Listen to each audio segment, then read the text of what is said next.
The Philippine education system is undergoing a significant transformation. DepEd Order No. 12, Series of 2024, marks a pivotal moment in this journey. This order introduces key updates to the MATATAG curriculum. MATATAG aims to create a more responsive and relevant education system. This order signifies the Department of Education's commitment to continuous improvement. DepEd Order No. 12, Series of 2024, the amendment to policy guidelines on the implementation of MATATAG Curriculum. This DepEd Order is aligned to the commitment of DepEd of providing quality basic education to the effective and efficient implementation of the MATATAG Curriculum. So this amends DepEd Order No. 10, Series of 2024, titled Policy Guidelines on the Implementation of the MATATAG Curriculum. To accommodate the different context of schools, specifically for grades 3 to 10, the following are the additional provisions to Part 5, the MATATAG Curriculum, Paragraph 35. A. Schools are given the flexibility in the implementation of the MATATAG Curriculum in consideration of their specific context, such as but not limited to typology, the type and the size of the school, the curricular program offerings, and the availability of teachers and classrooms, subject to the following.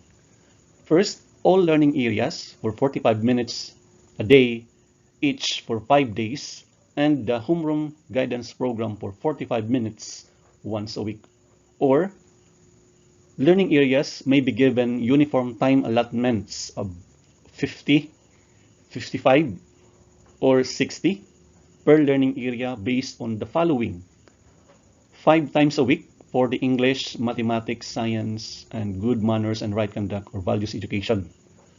4 times a week for the Edukasyong Pantahanan at Pangkabuhayan, Technology and Livelihood Education, and Music, Arts, PE and Health, Araling Panlipunan and Filipino, and once a week, Homeroom Guidance Program. So there is now the flexibility in the implementation of the MATATAG curriculum, which you may choose that number 1, all learning areas will have 45 minutes for 5 days. And another option is a 50, 55, or 60 minutes per learning area based on the conditions stated herein. 5 times a week for the English, Math, Science, and GMRC subject. 4 times a week for the IPAPA, TLE, MAPE, and Filipino. And once a week for the Homeroom Guidance Program. Letter B, in circumstances where any of the given options is not applicable, schools may propose other combinations, provided that the learning contact time is at least 5 hours and 30 minutes a day.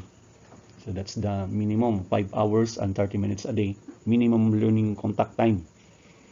Another, provided that the time allotment for the English, Math, Science, and GMRC Values Education shall not be less than 225 minutes per week.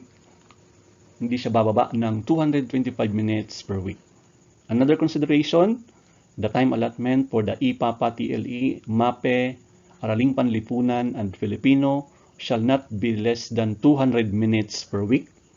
Hindi rin bababa ng 200 minutes ang time allotment ng mga subjects ng IPAPA, TLE, MAPE, Araling Panlipunan, and Filipino. And another consideration, the time allotment for the Homeroom Guidance Program shall not be less than 45 minutes per week. The proposed combination shall be subject to the approval of the school's division superintendent or the authorized representative. So if you have other proposed combinations aside from the 2 options stated earlier, this must be approved by the school's division superintendent.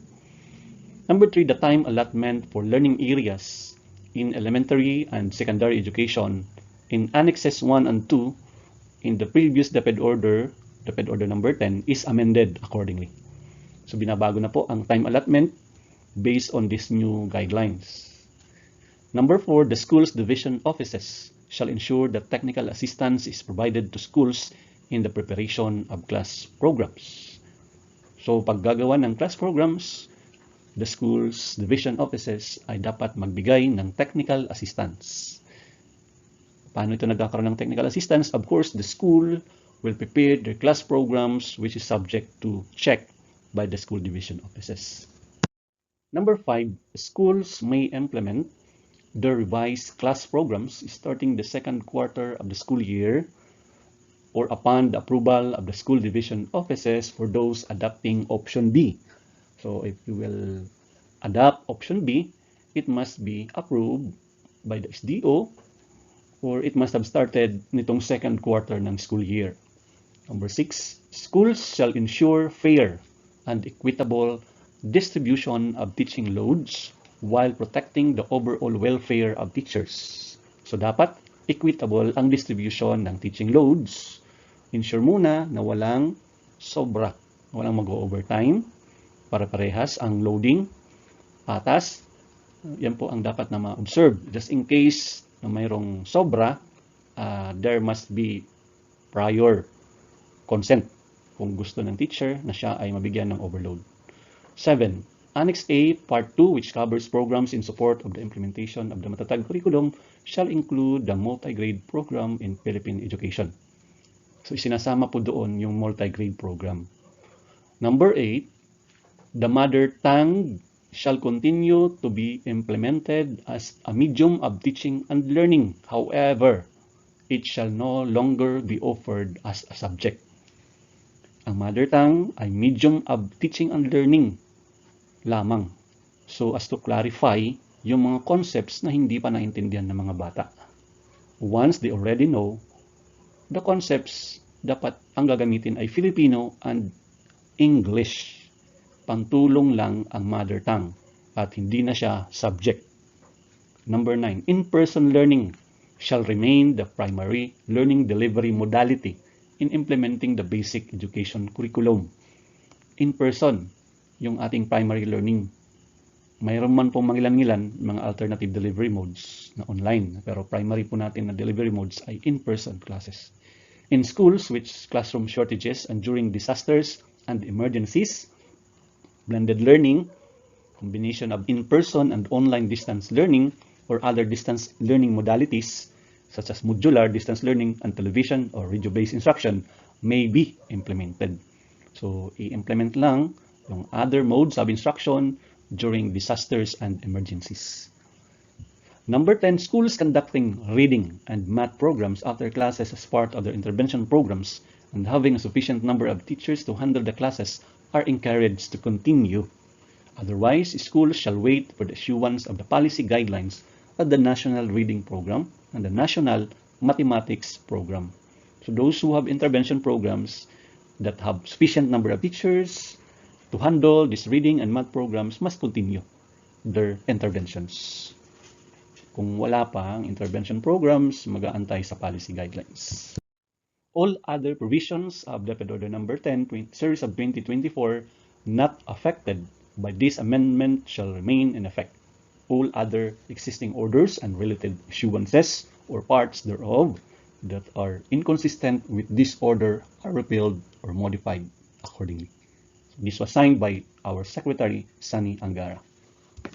Thank you for listening. If you have some questions, you can type it in the comment section below and watch other videos related to the MATATAG curriculum in this YouTube channel.